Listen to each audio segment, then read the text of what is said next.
Bienvenidos, familia CCI, a este especial de nuestro aniversario.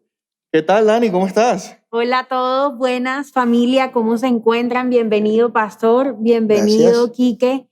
De verdad que es un privilegio poder estar hoy en este lugar celebrando uno de los aniversarios más especiales de nuestra iglesia. Y lo interesante de todo es que muchos llegamos aquí de niños. Yo tenía 8 años. Sí, ¿Cuántos años tenías tú? Yo también tenía 8 años. Llegamos muy niños y Sí. ver cómo al transcurrir el tiempo Dios ha sido bueno, hemos visto su fidelidad.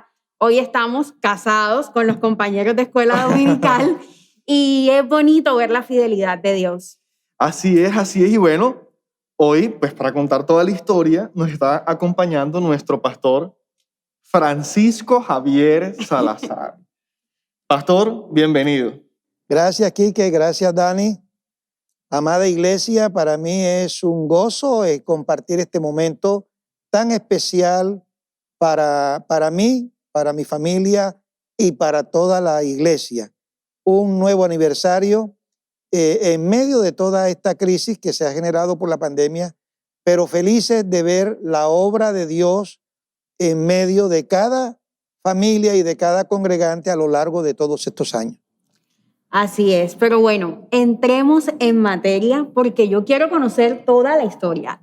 Y pastor, nosotros sabemos que Dios le entregó una visión y hoy vemos el resultado de esa visión, pero hoy queremos conocer cómo fue esa historia, cómo fue ese principio, ese comenzar, cómo llegaron aquí, qué les dijo Dios, mejor dicho, cómo fue todo. Bueno, esto parece sacado de una novela. La iglesia surge de una inquietud que tenía una hermana que vivía en Riohacha y tenía una casa aquí en Santa Marta, y ella, sin conocer al pastor Jorge Muelle, el pastor de Centro Bíblico Rodadero, empezó a llamarlo diciéndole que Dios le había dado a ella una visión para que su casa hubiera una iglesia. Y él decía, pero es que yo no estoy interesado en abrir iglesia. Eso fue persistente, ella llamó en diferentes oportunidades y el pastor Muelle un día dijo, bueno, Señor, si esto viene de ti, yo voy a pedirte 2 señales. Primero, que Javier y Mirna acepten irse a pastorear esa iglesia. Nosotros estábamos como copastores en el Rodadero. Y lo segundo, que la señora acepte lo que la iglesia puede pagar de arriendo por ese inmueble. Entonces, primero hablaron con nosotros aceptamos el desafío y luego la señora aceptó lo que la iglesia del Rodadero le ofreció. Así nació lo que hoy es Comunidad Cristiana Integral. Inicialmente nos llamábamos Centro Bíblico y arrancamos en el barrio de Los Ángeles y se llamaba Centro Bíblico Los Ángeles. Y fue una cosa curiosa porque abrimos un 29 de diciembre. La gente que asistió a culto era prestada porque venían de la iglesia madre. Las sillas eran prestadas, el sonido era prestado, los músicos eran prestados, todo era prestado. Y hicimos esa actividad esa noche, un 29 de diciembre, y finalizando el año nos encontramos que solamente teníamos la casa. No había sonido, no había muebles, no había atril, no había instrumentos musicales, no había músicos. Entonces, ahí arrancó una historia muy bonita. Me acuerdo yo, dentro de esas anécdotas, llegó una hermana, la directora de intercesión de la iglesia madre, y se presentó un día con 7 sillas. Y el primer domingo de enero que abrimos culto, llegaron 7 personas. Nosotros habíamos hecho evangelismo puerta a puerta en el vecindario, llegaron 7 personas, y de esas 7 personas, una se convirtió al Señor, fue la primera persona convertida. Los músicos, algunos músicos de la iglesia madre nos colaboraban, no siempre estaban disponibles. Yo oficié de cajero, de guacharaquero. Era una consolita muy, muy sencilla que nos habían dado en la iglesia madre, de un solo micrófono, pero había mucha alegría. Al cabo del tiempo ya teníamos músicos propios y las cosas fueron cambiando. Pero llegó el momento de salir de esa casa. Nos tocó salir de esa casa y estuvimos inicialmente en la Cruz Roja, en el auditorio de la Cruz Roja y estuvimos funcionando unos meses. Y llegó un día en que en la Cruz Roja dijeron, no le alquilamos más. Y quedamos, ¿y ahora qué hacemos? Entonces apareció una casa en el barrio Los Naranjos. Allí en Los Naranjos Y ahí fue donde establecimos yo la iglesia. llegué. Pero había el problema, ¿cómo hacemos con el nombre de la iglesia? Ahora se va a llamar Centro Bíblico Los Los Naranjos. naranjos.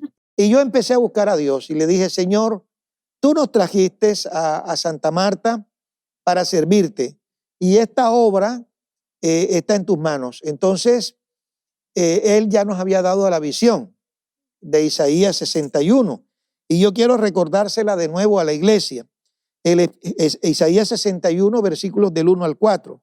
El Espíritu de Jehová, el Señor, está sobre mí, porque me ungió Jehová, me ha enviado a predicar buenas nuevas a los abatidos, a vendar a los quebrantados de corazón, a publicar libertad a los cautivos y a los presos apertura de la cárcel, a proclamar el año de la buena voluntad de Jehová y el día de venganza del Dios nuestro, a consolar a todos los enlutados, a ordenar que a los afligidos de Sión se les dé gloria en lugar de ceniza, óleo de gozo en lugar de luto, manto de alegría en lugar del espíritu angustiado, y serán llamados árboles de justicia, plantío de Jehová para gloria suya. Reedificarán las ruinas antiguas y levantarán los asolamientos primeros y restaurarán las ciudades arruinadas, los escombros de muchas generaciones. Entonces, sobre este texto bíblico empezamos a desarrollar esa visión. Y cuando llegamos a Los Naranjos, entonces yo le dije, Señor, ahora toca cambiar el nombre de la iglesia. Yo quiero que me des un nombre que sea el distintivo de aquí en adelante. Y Dios me dijo Comunidad Cristiana Integral.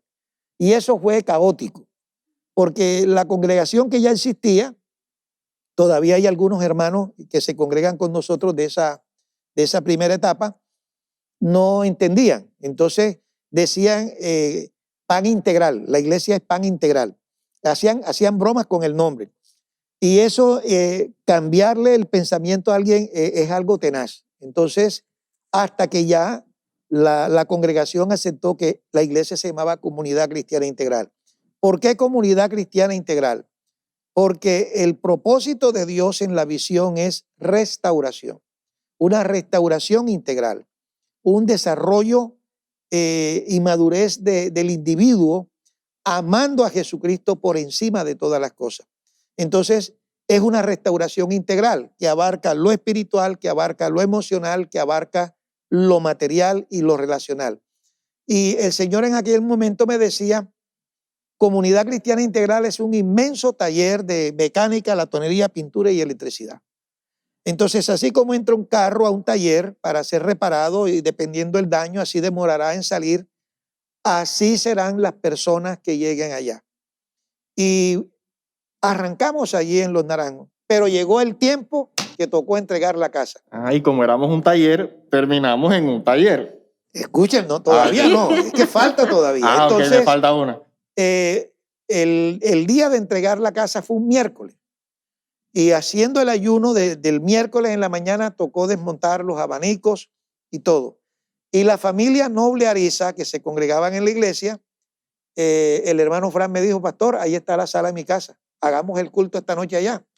Y como era una cuadra, a una cuadra de donde estábamos, entonces lo que teníamos era un equipo sonido, las sillas y los abanicos que habíamos quitado. Ese era todo el mobiliario de la iglesia. Y ese miércoles arrancamos en la casa de los hermanos. Fue algo difícil, no fue fácil. Ese tiempo también estuvimos una vez cuando salimos de allá de la Cruz Roja en la casa de Ana Cecilia Cárdenas, de los hermanos Cárdenas. Estuvimos haciendo un culto en el patio un día. Recuerdo yo que fue el tiempo en que falleció mi mamá, fue un tiempo muy duro. La iglesia era muy pequeña, pero siempre con esa fe y ese entusiasmo de hacer la obra del Señor. Y cuando ya estamos en la casa de los hermanos Noble, Ariza, ya habíamos pasado por aquí, por esta propiedad, y tocamos la puerta y el dueño salió. Me dijo, sí, yo estoy interesado en arrendar y en vender, si usted quiere se la vendo. Era un personaje muy reconocido aquí en Santa Marta, pero él siempre nos evadía. Total de que nosotros hicimos algo profético. Él tenía un hermoso jardín a la entrada del predio con una reja muy bonita y con unas hermanas de la iglesia vinimos una noche y le pusimos un pasacalle acerca de Jesucristo, que Jesucristo reina, y se lo cosimos para que el tipo no lo pudiera arrancar. Total que cuando el hombre llegó, quién sabe a qué hora de la noche encontró el pasacalle amarrado en la reja del jardín, y al día siguiente a las 6 de la mañana yo estaba aquí. Le dije, no, es que usted me ha quedado mal. Total que ese día hicimos el contrato de arriendo, y este patio era una cosa loca. Aquí había una cantidad de basura, tenía varias como áreas cercadas con alambre ese de galpón.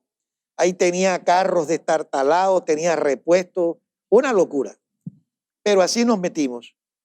Y lo que no sabía yo era que el techo estaba demasiado viejo, demasiado roto, y nos cayó un aguacero en un culto, y más se mojaba la gente que estaba bajo el techo que los que estaban en el patio a cielo abierto. Entonces son historias bonitas. Nos tocó arrancar de cero con las uñas, y poco a poco Dios fue añadiendo recursos, fue añadiendo personas, y hoy vemos lo que tenemos. Dios nos permitió comprar esta propiedad, y también con el recurso de todos nosotros poderla construir hasta donde hemos llegado. Y para mí es muy satisfactorio es ver la obra de Dios en las personas, la obra de Dios en los hogares. Ustedes son un ejemplo.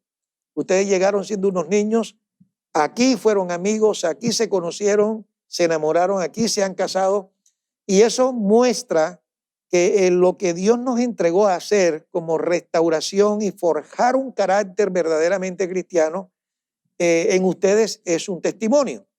Y hoy hay muchas personas que viven en otros lugares de Colombia y aún en el extranjero, que fueron formados en CCI, y su testimonio de vida es coherente y su servicio a Dios de igual manera es coherente. Eso es muy satisfactorio. Y de verdad no tengo más palabras para agradecerle a Dios, no tengo cómo expresarlo. Sé que vienen cosas nuevas, ya Dios lo ha dicho, y en esa manera de él trabajar con nosotros, que cada año nos da un énfasis. Este año nos dijo que la gloria postrera sería mayor que la primera. ¿Cómo entenderlo en medio de una pandemia? Bueno, dice que para los que creen todo le es posible. Amén, ¿verdad? así es. Entonces, es no dejar de creer. Y yo quiero decirte, amado hermano y amigo que vas a ver este video, si tú decides de corazón creer que Dios te ama, creer que Jesucristo es tu Salvador, tú verás la gloria de Dios en todas las áreas de tu vida. Amén. Y a eso es que nos dedicamos en esta iglesia. Más que a otra cosa es a restaurar, a trabajar en el carácter de la persona para que su vida cristiana sea una vida coherente. Así es, pastor. Yo quiero hacerle una pregunta porque qué historia tan linda ver cómo Dios de la nada creó todo lo que vemos acá. Y la pregunta que tengo es la siguiente. Yo me imagino que en ese recorrido existieron momentos muy difíciles, momentos donde de pronto a veces no había para pagar, o momentos donde ustedes estaban cansados. Tal vez dijeron, ¿por qué nos metimos en esto? ¿Qué fue eso o cuál fue esa ancla que en medio de esos momentos difíciles a ustedes como familia los hacía mantener seguros que estaban haciendo lo correcto? Bueno, en lo personal, Dios a mí me dio un versículo, que es el versículo rema de mi vida, de Romanos 8:28, y sabemos que a los que aman a Dios, todas las cosas que les ocurran les ayudan para bien. Y en los momentos más aciagos, más duros que hemos vivido a lo largo de los años, ese versículo es el que me ha fortalecido y ha fortalecido a mi familia. Digamos que hemos tenido de todo, ¿no? Porque no solamente es lo económico, sino también los temas de ingratitud, por ejemplo, de rebeldía, o de pronto verse uno que están hablando cosas que no son, que duelen. Siempre los hijos de los pastores están en la mira de muchos y todos quieren que los hijos de los pastores sean perfectos, sean impecables. Y eso a uno como papá, como ser humano, lo afecta. Pero siempre nos mantuvimos y yo me he mantenido creyéndole a Dios en esa palabra. Y cuando en los momentos así que yo he tenido mucha confusión, por ejemplo, una noche no podía dormir y el Señor me dijo, levántate y mira el cielo. No sé, eran como la 1 o 2 de la mañana y no había una estrella. Era una noche cerrada. Y Él me habló y me dijo, a toda negra noche le sucede siempre un amanecer.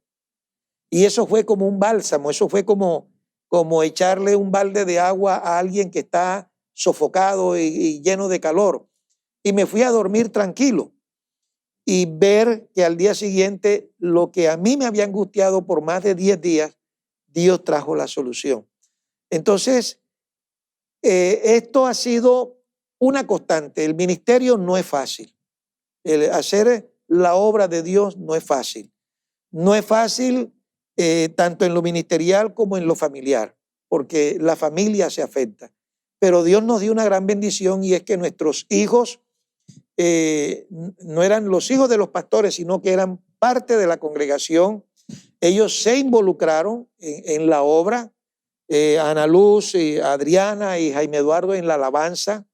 Y hoy cuando ya veo a mis hijos ya adultos y veo el fruto de Dios en ellos, yo dije, Dios mío, gracias. Gracias porque Él nos había llamado como familia ministerial. Y de pronto el golpe más grande, que fue la muerte de Mirna, indudablemente representó una pérdida para todos, no solamente como familia, sino también como iglesia. Pero Dios ha sido bueno. Dios ha sido bueno. La iglesia soportó ese golpe y hemos podido seguir hacia adelante. Hemos podido avanzar y creo que este segundo tiempo, porque es como un segundo tiempo que Dios nos está dando, nos vamos a extender de una manera no tanto con lo convencional que uno ve que hacen las iglesias, porque el centro de esto se trata es de carácter, el carácter de las personas. Y Dios quiere que a partir del 2021 enfaticemos mucho el carácter de Cristo en aquellos que se conviertan al Señor Jesús y en los que ya están convertidos. Porque hay muchas cosas que están afectando a la humanidad y que a diario lo vemos en las noticias, en la inseguridad que hay en todas partes del mundo, los problemas económicos, los problemas relacionales. Nos están hablando de que hay una crisis en el ser humano. Y Dios quiere que a partir del 2021 nosotros nos enfoquemos mucho más fuerte en el carácter de las personas. Bueno, pero vamos a recapitular.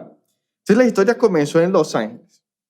De Los Ángeles, que se llamaba Iglesia de Los Ángeles, Centro Bíblico Los Ángeles. Después fuimos a Los Naranjos. De Los Naranjos, bueno, antes de eso estábamos en la casa de los hermanos Cárdenas. Después en Los Naranjos. Después en la casa de los hermanos Noble. Después llegamos acá. Pero esto era un taller. Era un taller en la parte central donde, recuerdo bien, era una cancha de microfútbol y a los lados tenía, bueno, antes arena y después creo que tiraron una plantilla, entonces terminó bien. Y el techo era de zinc. Pero ¿cómo llegamos a esto? Porque evidentemente hay un cambio importante. Entonces, pastor, cuéntenos, ¿cómo fue? O sea, ¿cómo llegamos a este templo? Bueno, como nosotros llegamos alquilados, indudablemente después del diluvio que cayó en la celebración de un Día de la Madre, que tenía un misionero gringo invitado, y yo llorando le dije a Dios, Dios mío, ya está bueno de lo propio. Dame la solución para cambiar este techo, para cubrir todo este lote. Y yo me senté con el dueño y le dije, mira, yo no puedo seguir así porque esto no tiene presentación. Entonces me dijo, no, yo no tengo plata para cambiar eso. Y bueno, yo puedo hacer el esfuerzo y ponemos techo, pero eso es mío. No es que se va a quedar a nombre de la propiedad. Él aceptó, hicimos el documento que él me autorizaba a cambiar el techo, techamos todo. Ahí fue muy importante el hermano Fran Noble. Él fue el diseñador de la estructura que pusimos y fue un regocijo porque fuimos recogiendo de ofrendas que una varilla costaba 5,000 pesos. Entonces, ¿cuántas varillas quieres dar tú? Sacamos la cuenta, cuántas varillas, cuántos tornillos, cuántas planchas metálicas, soldadura, todo. Hicimos el presupuesto de cada cosa y las personas fueron ofrendando según su capacidad. Ya después, con el pasar del tiempo, que me senté a hablar con él de comprar, esa fue otra odisea.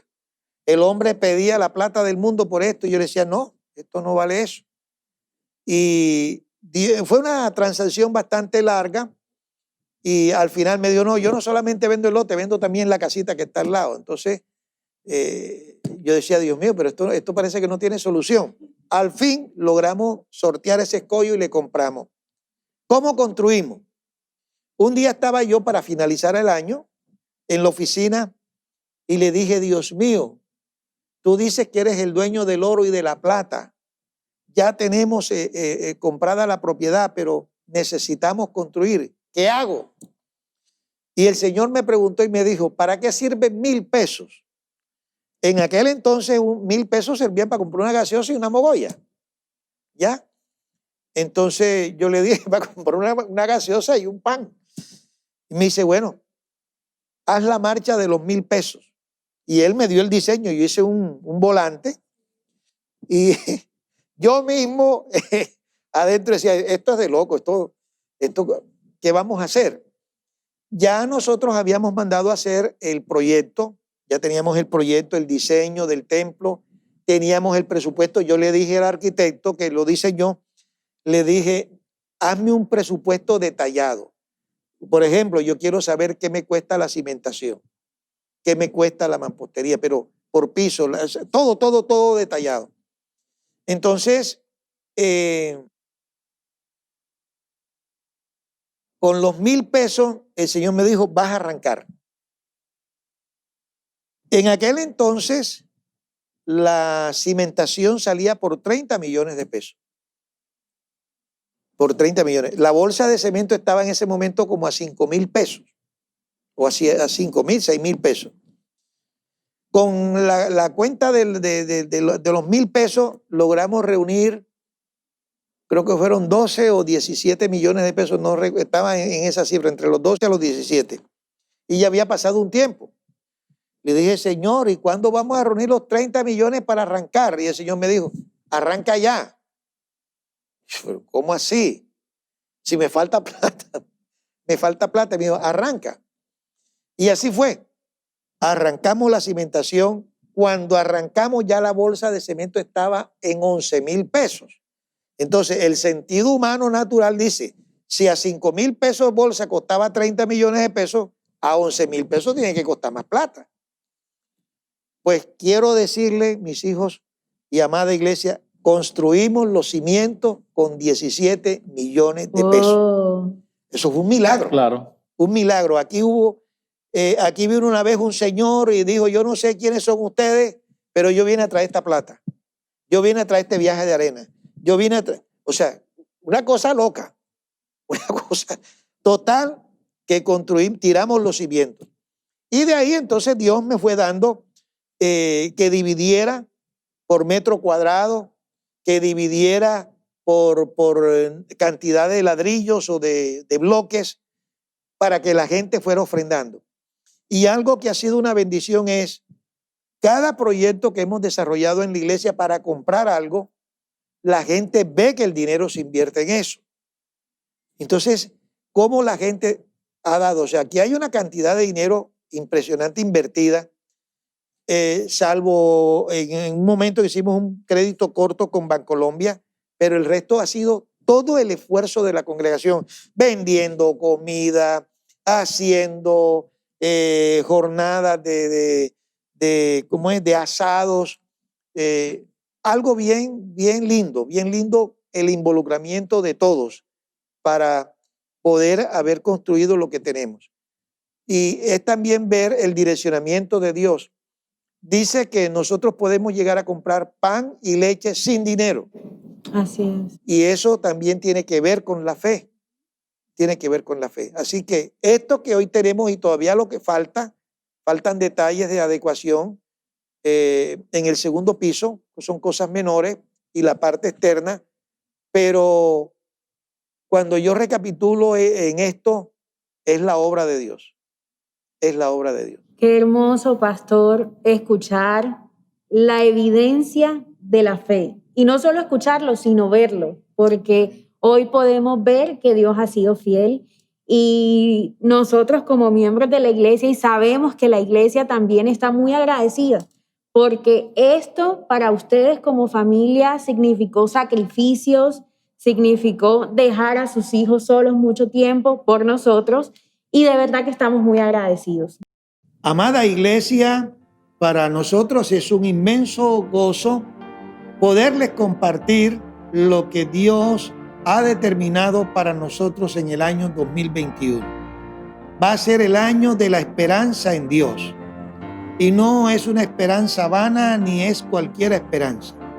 Él quiere que nuestra vida se encamine en sus promesas para que la esperanza en nuestros corazones sea cierta y sea una esperanza con fundamento. Si este año fue el año de la gloria postrera mayor que la primera, el año 2021 es el año de la esperanza en Dios. Y vamos a ver el obrar de Dios en todas las circunstancias, tanto personales como locales, como nacionales, como mundiales. Yo estoy creyéndole al Señor, estoy creyéndole a sus promesas. Así que prepárate en lo que resta de este año en oración para que empezando el 2021 puedas entrar en ese río, en el río de aquellos que tienen su esperanza en Dios, en sus promesas, en su palabra. Y cosas nuevas van a aparecer en nuestras vidas. Cosas nuevas van a aparecer para nuestra amada ciudad del Valle del Mar, para nuestra amada nación de Colombia. Viene un mover poderoso de Dios y solo para aquellos que tienen su esperanza sembrada en Él verán este mover de Dios. Quiero animarte para que puedas sintonizarte con el Señor en el 2021, el año de la esperanza en Dios. Amada iglesia, queremos que este nuevo año que se avecina sea un año donde cada uno de nosotros podamos atesorar esa palabra que Dios nos está dando, podamos tomarla como una verdad y caminar en fe hacia ella. Así que grabemos eso en medio de nuestro corazón y de nuestra mente. 2021 será el año de la esperanza. Que Dios los bendiga.